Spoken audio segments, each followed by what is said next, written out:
Hello, everyone, and welcome to Stories of the Dark. I am your host, Glen Clark, and in this edition, we are going to be talking about haunted objects. But first, I'd like to do a little bit of thank yous. Thank you to you, the listener, for supporting my page, and keep doing so by looking me up on social media, comments. I appreciate all the help I can get. Also, I would like to thank BlakCircleGirl for her work on developing my page. Go on Facebook and Instagram and Twitter and have a look at her work. She's a designer of different artwork, sells like t-shirts and different items on her website. So I would appreciate you having a look at her work as well. Okay, let's get right to it with our haunted objects. First, first story is going to be about Robert the Haunted Doll. Here is something that most people would agree is true about Robert the doll. He's terrifying. Obvious, ostensibly a little boy in a sailor suit, his careworn face is only vaguely human. His nub of a nose looks like a pair of pinholes. He is covered in brown nicks, like scars. His eyes are beady and black. He wears a malevolent smirk. Clasped in his lap, he's holding his own toy, a dog with garnish popping eyes and a too big tongue lolling crazily out of its mouth. Here's some other things that people also agree is true about Robert, that he's haunted and that he has caused car accidents, broken bones, job loss, divorce, and a cornucopia of other misfortunes. Robert is 111 years old and lives at the Fort East Martello Museum in Key West, Florida. Before that, he was a property of Robert Eugene Otto, an eccentric artist and member of the prominent Key West family. Yes, the doll and the owner had the same name, but the boy answered to Gene. Robert was a childhood birthday gift from Otto's grandfather, who bought the doll during a trip to Germany. Otto's relationship with the doll continued into adulthood. What people really remember is what they would probably term as an unhealthy relationship with the doll, says Corey Convertito, curator of the museum and Robert's caretaker. He brought it everywhere. He talked about it in the first person as if he weren't a doll. He was Robert, as if he lived, as in he is a live entity. Sorry about the skipping there. After some digging, the museum traced Robert's origins to the Steiff Company, the same toy maker that first manufactured a teddy bear in honor of Theodore Roosevelt. Robert was most likely never intended to be sold as a toy. A Steiff historian told the museum that Robert was probably part of a set fabricated for a window display of clowns or jesters. Which is kind of adorable, says Convertito, especially with his impish behavior, that it kind of suits his personality really well. Robert's little sailor suit was not supplied by the company. It was probably an outfit that Otto himself wore as a child. According to legend, young Otto began to blame mishaps on the doll. While this could have been laughed off as childish storytelling, adults also started noticing odd occurrences, especially as Otto and Robert grew older. As an adult, Otto lived in a stately home he called the Artist House, where Robert could be seen positioned at the upstairs window. School children swore that he would appear and reappear, and that they avoided the house. Myrtle Reuter purchased the Artist House after Otto's death in 1974 and also became Robert's new caretaker. Visitors swore that they heard footsteps in the attic and giggling. Some claim Robert's expression changed when anyone badmouthed Otto in his presence. Reuters said Robert would move around the house on his own. After 20 years of antics, she donated him to the museum in 1994. But far from banishing Robert to obscurity, his arrival at the museum marked a turning point for the doll. Since Robert arrived, visitors have flocked to the museum to get a look at the mischievous toy. He has appeared on TV shows, he has had his aura photographed, he is a stop on a ghost tour, and he's inspired a horror movie. He has a Wikipedia entry and social media accounts. Fans can buy Robert replicas, books, coasters, and t-shirts, and they can and do write to him. He probably gets 1 to 3 letters every day, says Convertito, but they aren't typical fan letters. They're often apologies.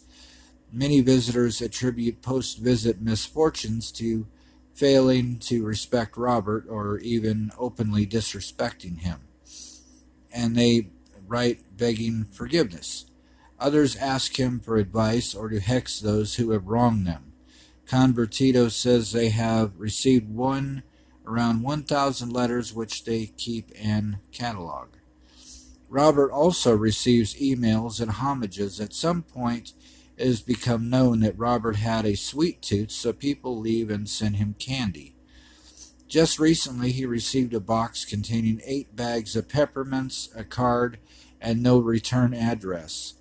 Exercising caution, the museum staff did not consume treats sent to Robert. Guests leave him sweets, money, and occasionally joints. It's completely inappropriate, says Convertito. We are still a museum. Convertito is Robert's caretaker. Once a year, she administers a checkup, taking him out of the case and weighing him to assess whether humid Florida weather has adversely affected his straw-filled body. She is also his proxy, receiving and reading all of his emails and letters, running his social media feeds. In August, she photoshopped Robert's knobby face onto the now famous picture of Kim Kardashian popping a bottle of champagne into a glass balanced on her behind. I bet that was interesting. It was in order to attract attention to a campaign that would score the museum a grant if they garnered enough votes. Though the combined forces of Kardashians and Robert's celebrity and the doll's social media reach, he has almost 9,000 Facebook likes, and the museum won by a landslide. Occasionally, Convertito corresponds on Robert's behalf. She tries to send something to every child who writes him. Gene has always had that childlike temperament around him. We feel like Robert would want to be kind to children. And she also responded to more poignant ones, such as an email from a girl who was being bullied at school. So does Convertito think Robert is haunted? I don't know. I really don't, she says. I've never had a bad experience with him. I've never felt uncomfortable. It's always been a very basic relationship, and I have a job to do, and I go and do it. And whether there's something to it or not, he just allows me to get on with my job. And that ends the story with Robert the Haunted Doll. Now I'd like to share one of my own personal experiences about haunted objects. As some of you probably know, I've done some my share of paranormal investigating, not much, but I've done a few. And one case that I worked on was a case of it was an object that somebody bought at a yard sale. It was a little.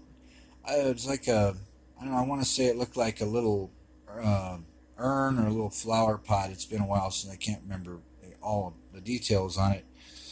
But anyway, the people contacted me because they had they were, getting lights turning on and off, and which I did determine was not electrical. I always like to keep a open mind on those things, but long story short, when I took the object outside and set it down, you know, I told the people, let's wait a night, see what happens. Well, turns out that all the activity went away. So, I mean, was it really haunted? Was the house really haunted? Was it just them, with a overactive imagination? I would like to lean on the side that there was actually something going on, because I was actually a part of that.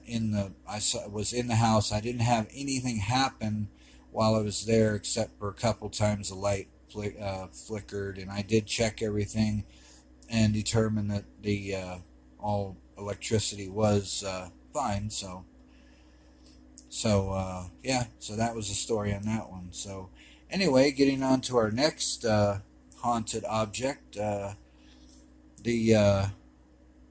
sure all of you have heard about the Annabelle doll, which has inspired a couple of movies, very good movies.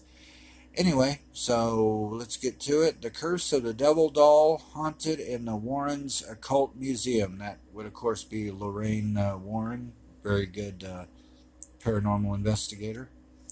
So, in 1970, a mother purchased an antique Raggedy Ann doll from a hobby store. The doll had been a birthday present for her daughter Donna. Donna was preparing to graduate from college with a nursing degree. She lived in a tiny apartment with her roommate Angie. A nurse, as pleased with the cute Raggedy Ann doll, Donna placed it on her bed as a decoration and didn't give it a second thought. Within days, both Donna and Angie noticed that there appeared to be something very strange and creepy about the doll. The doll mysteriously seemed to move about the house, relatively small movements at first, and as he changed in position, but as time passed, the movement became more noticeable. Donna and Angie would come home to find the doll in a completely different room.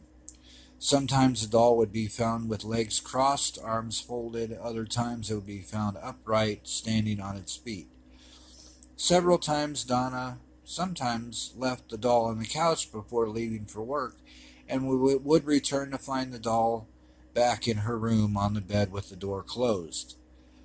Annabelle the doll not only moved but could write as well. About a month into their experiences, Donna and Angie began to find messages on parchment paper that read, "Help us" and "Help Lou." The handwriting as if written by a small child. The creepy part about the messages was not the wording, but the way they were written. At the time, Donna had never kept parchment paper on which the notes were written in the house, so where did it come from? One night, Donna came home to find the doll had moved again. This time it was on her bed. Donna had come to find that this was typical of the doll, but somehow she knew this time it was different. Something wasn't right. A sense of fear came over her when she inspected the doll and saw what looked like blood drops on the back of his hands and its chest. Seemingly from nowhere, a liquidy red substance had appeared on the doll. Scared and desperate, Donna and Angie decided it was time to seek expert advice. Not knowing where to turn, they contacted a medium and a seance was held. Donna was then introduced to the spirit of Annabelle Higgins. A medium related the story of Annabelle to both Donna and Angie. Annabelle was a young girl that resided on the property before the apartments were built. They were happy times.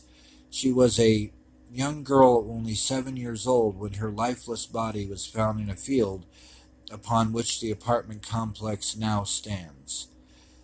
The spirit related to the medium that she felt comfort with Donna and Angie and wanted to stay with them and be loved. Feeling compassion for Annabelle and her story, Donna gave her permission to inhabit the doll and stay with them. They were soon to find out, however, that Annabelle was not what she appeared to be. This was no ordinary case, and definitely no ordinary doll. Lou was friends with Donna and Angie and had been with them since the day the doll arrived. Lou had never been fond of the doll and on several occasions warned Donna that it was evil and to get rid of it. Donna had a compassionate tie to the doll and is not giving much credence to Lou's feelings kept it. Donna's decision, it turns out, was a terrible mistake. Lou awoke one night from a deep sleep and in panic. Once again he had a reoccurring bad dream, only this time somehow something seemed different. It was as though he was awake but couldn't move. He looked around the room but couldn't discern anything out of the ordinary, and then it happened. Looking down towards his feet, he saw the doll, Annabelle. It began to slowly glide up his leg, move over his chest, and then stopped. Within seconds, the doll was strangling him. Paralyzed and gasping for breath, Lou, at the point of asphyxiation, blacked out. Lou awoke the next morning, certain it wasn't a dream. Lou was determined to rid himself of that doll and the spirit that possessed it. Lou, however, would have one more terrifying experience with Annabelle. Preparing for the road trip the next day, Lou and Angie were reading over maps alone in her apartment. The apartment seemed eerily quiet. Suddenly, rustling sounds came from Donna's room, aroused fear that someone had possibly broken into the apartment. Lou, determined to figure out who or what it was, quietly made his way to the bedroom door. He waited for the noises to stop before entering and turning on the light. The room was empty except for Annabelle, whom was tossed on the floor in the corner. Lou scoured the room for forced entry, but nothing was out of place.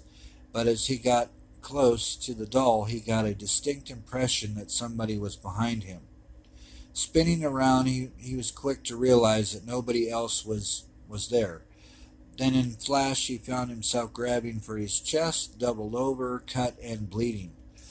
His shirt was stained with blood, and upon opening his shirt, there on his chest was what looked like to be 7 distinct claw marks, 3 vertically and 4 horizontally. All were hot like burns. These scratches healed almost immediately, half gone the next day, fully gone by day 2.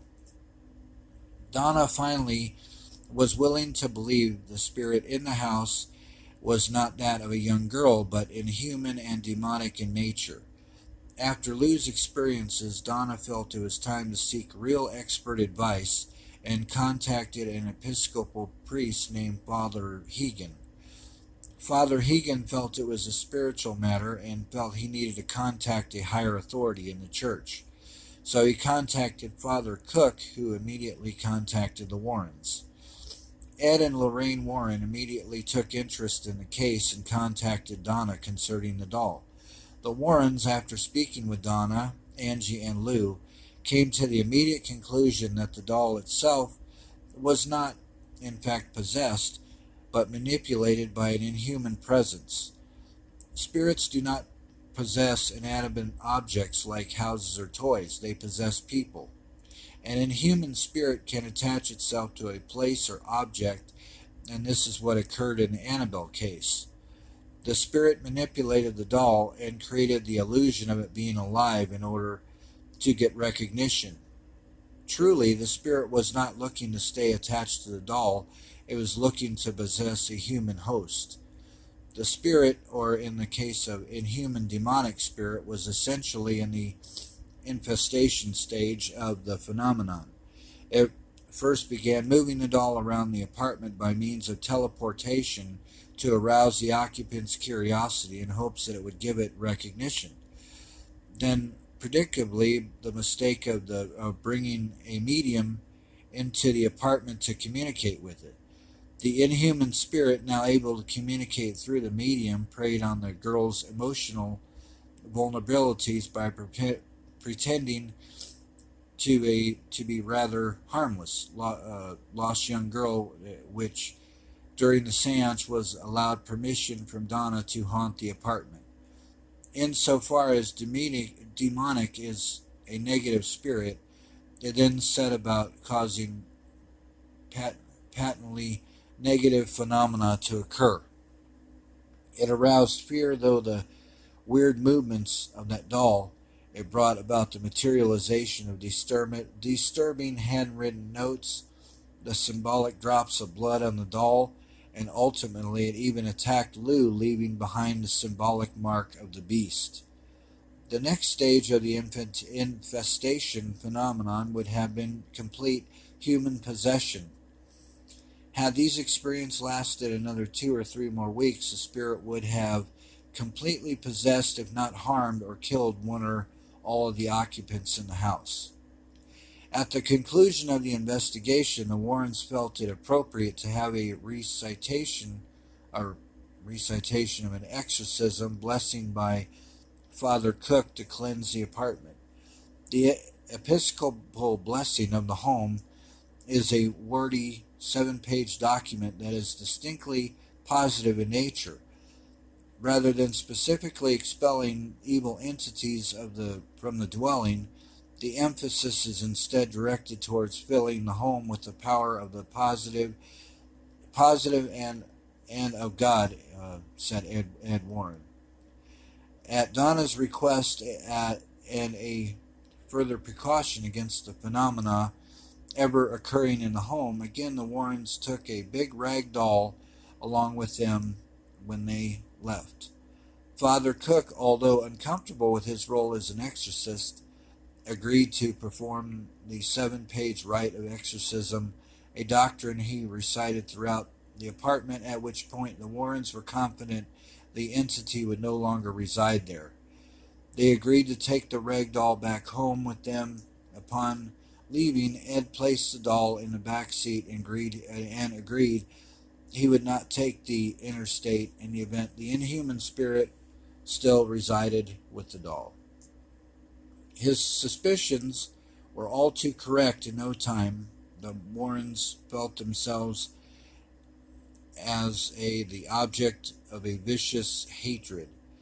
Then at each dangerous curve the car swerved and stalled with every corner, causing the power steering and brakes to fail. Repeatedly the car verged on collision. Ed reached into the back seat into his black bag and took out a vial of holy water and doused the doll, making the sign of the cross over it. The disturbance stopped immediately and the Warrens arrived safely home. After the Warrens arrived home, Ed sat the doll in the chair next to his desk. The doll levitated a number of times in the beginning, then it seemed to fall inert. During the ensuing weeks, however, it began showing up in various rooms of the house.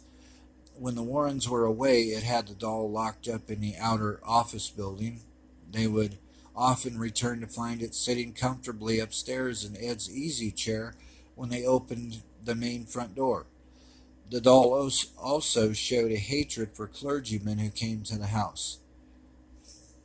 In one instance, Father Jason Bradford, a Catholic exorcist, came to the house. Upon seeing the doll seated in the chair, he picked it up and said, "You're just a rag doll, Annabelle. You can't hurt anyone," and tossed the doll back in the chair, at which point Ed exclaimed, "That's the one thing you better not say." Upon leaving an hour later, Lorraine pleaded to the priest to please be careful driving and to call her when she arrived home. Lorraine discerned tragedy for this young priest, but he had to go on his way.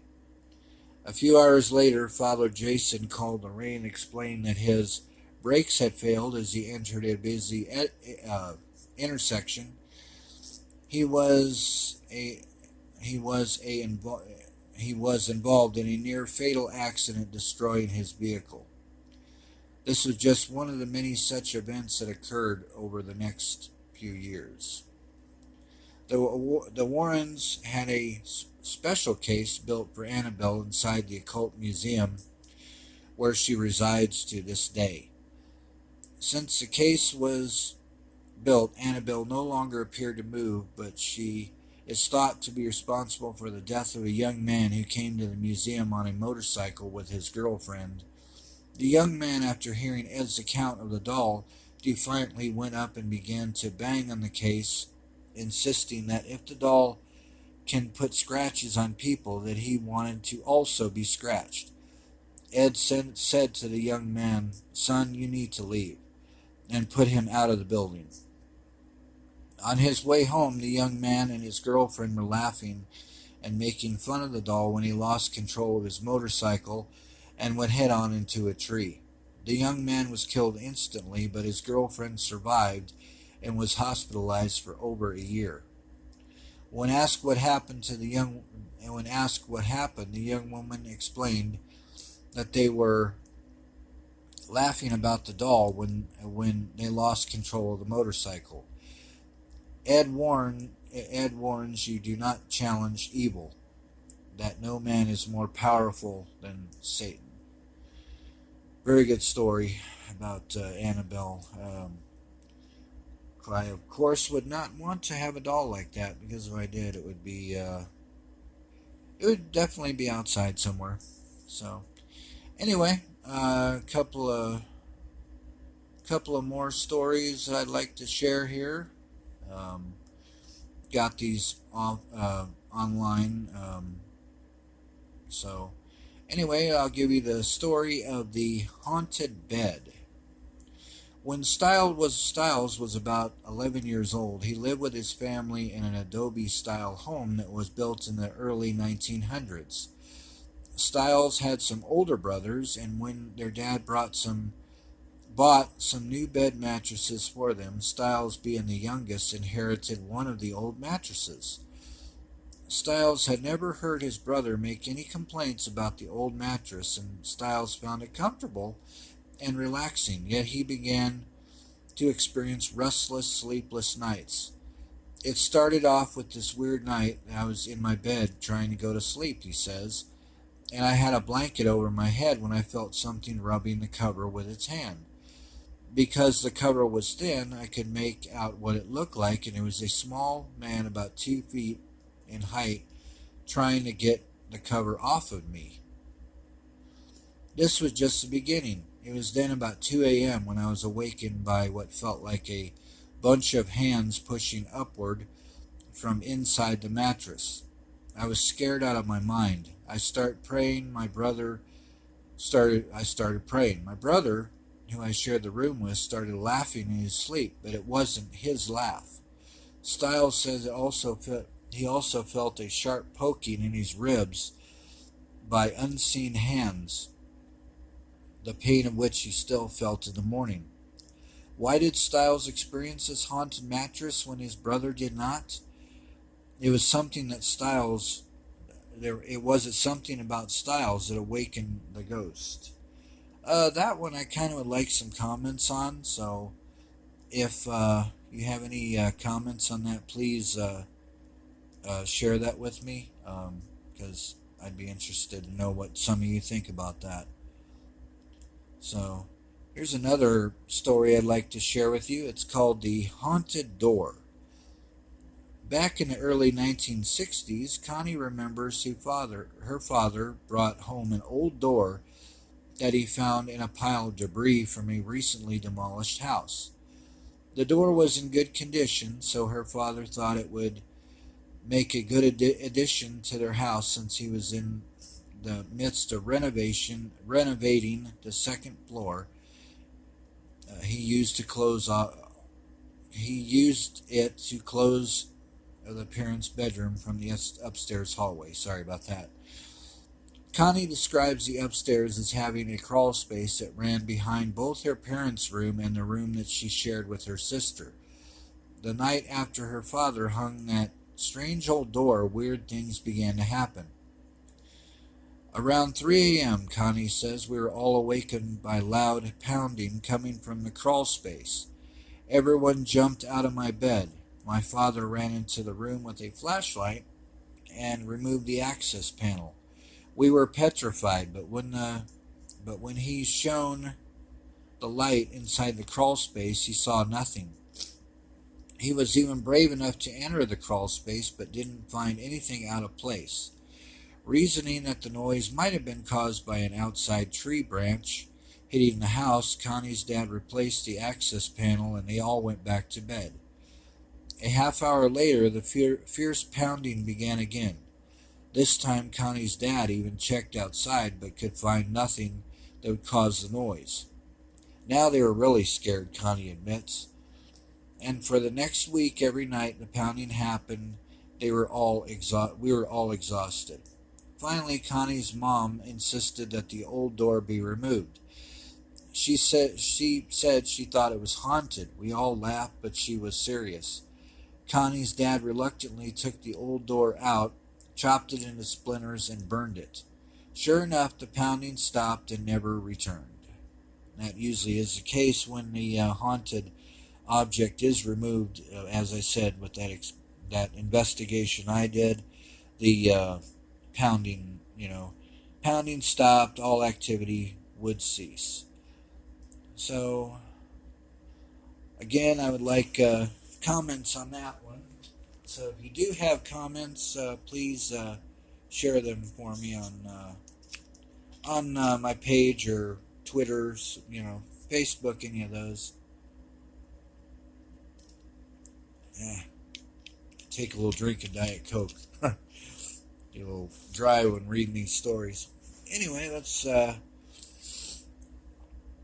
move on to another story. Let's call this one The Haunted Piano. Vicky had always wanted a piano. Her wish came true one day when her son brought her an old upright piano that he had discovered working in his salvage and hauling service. It seemed to be in good working order, so Vicky cleaned it up, polished it, and set it in the enclosed front porch of her old farmhouse, where it quickly became one of her most prized possessions. Several years passed without incident. Then one October night, Vicky was babysitting her granddaughter when she began to hear the sound of the piano from the porch. It was random notes with no particular tune, she says.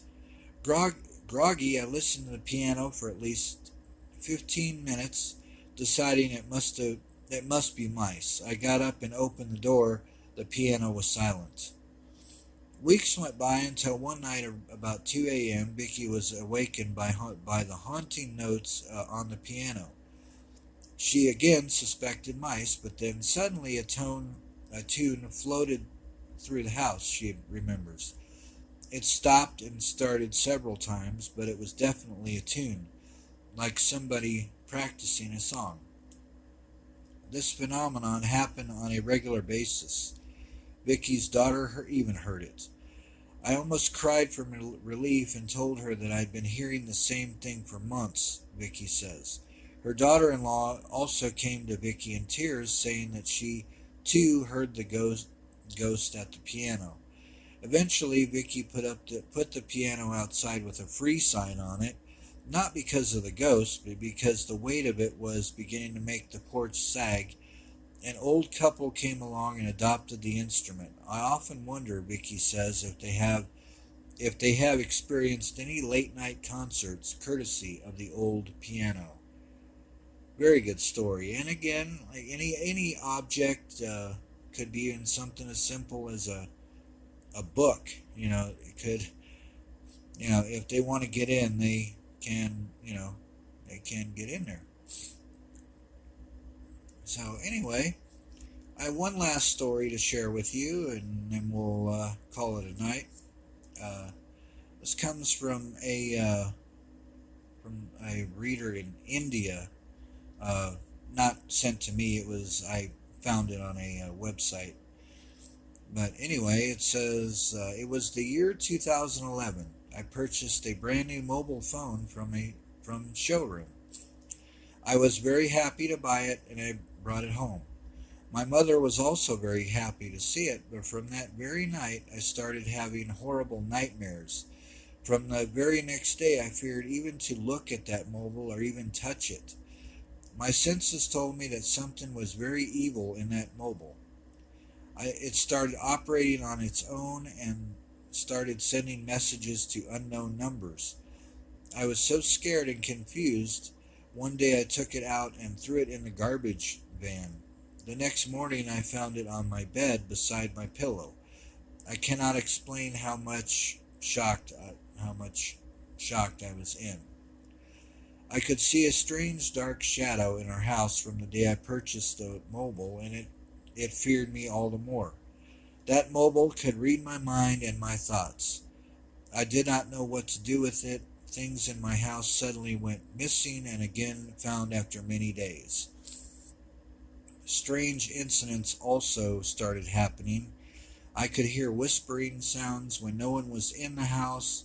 One morning I found mud-stained footprints in the hall.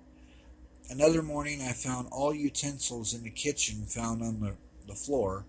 Another morning I found my hair burnt and scratches all over my body. Another morning I found our drainage pipe badly damaged and our house flooded with water. And many such weird occurrences continued each day. My mother, who was fit and fine earlier, suddenly became very ill and was diagnosed with cancer, and ultimately she died a very tragic death. After suffering extremely, that mobile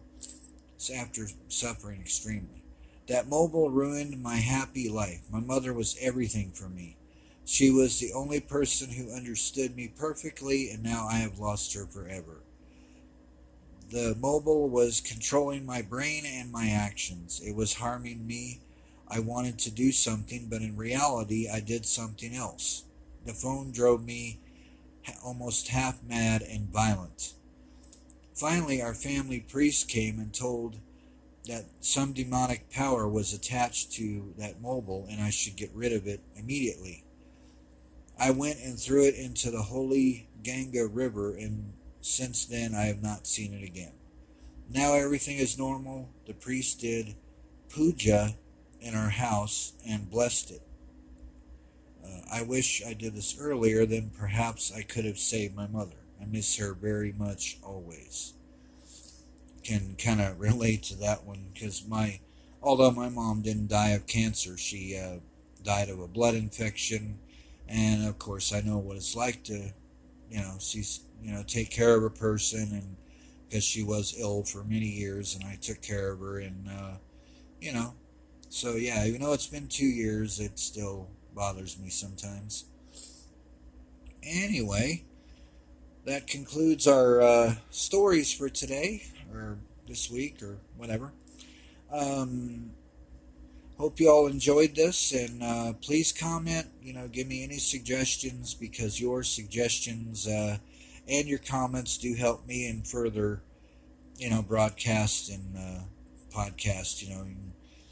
Don't be afraid to tell me where I'm going wrong or anything like that, because I am new to this, so it does help to have a little bit of, advice. And so anyway, I thank you all for joining me, and I will be posting new podcasts probably closer towards next weekend, if not sooner. I'll post on my social media if I decide to do something sooner, but let's for now count on Fridays and Saturdays, internet willing for now, since where I'm staying the internet can be kind of touchy. So anyway, once again, I thank you for joining me. I am Glen Clark, and this has been Stories of the Dark.